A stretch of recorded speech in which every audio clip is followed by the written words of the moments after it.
ঈদ মানে আনন্দ, ঈদ মানে খুশি। মুসলিম রাষ্ট্রতে যার যার মতন প্রস্তুত হচ্ছেন পবিত্র ঈদুল আজহার দিনটি উদযাপন করার জন্য।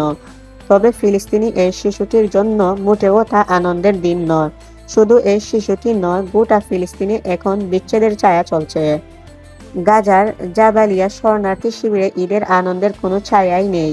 নতুন জামা কিংবা খেলনার মতো কোনো সরল চাওয়া যেন তাদের কাছে কল্পনার মতো।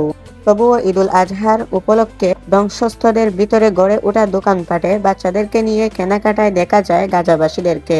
দরজায় কড়া নাড়ছে পবিত্র ঈদুল আজহা। পৃথিবীর সব ধর্মপ্রাণ মুসলিম সামর্থ্য অনুযায়ী প্রস্তুত হচ্ছেন পবিত্র ঈদুল আজহা দিনটি উদযাপন করার জন্য। আর কিছু না পারলেও অন্তত প্রিয়জনের কাছে থেকে পবিত্র ঈদুল আজহার দিনটি ভাগাভাগি করে নিতে পারছেন গাজাবাসীরা। তবে ভিন্ন চিত্র যুদ্ধবিধ্বস্ত ফিলিস্তিনি।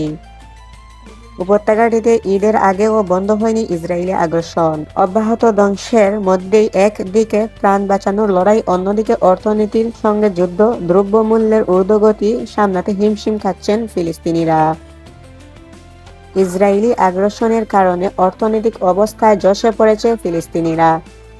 গাজা যুদ্ধ শুরুর পর থেকে চাকরি নেই অনেকের, আর চাকরি থাকলেও বেতনের নিশ্চয়তা নেই। কাজ নেই ফিলিস্তিনি শ্রমিকদের। পশ্চিম তীরের বাসিন্দারা জানান, গাজায় যুদ্ধ চলছে, আর সেখানে চলছে অর্থনৈতিক যুদ্ধ।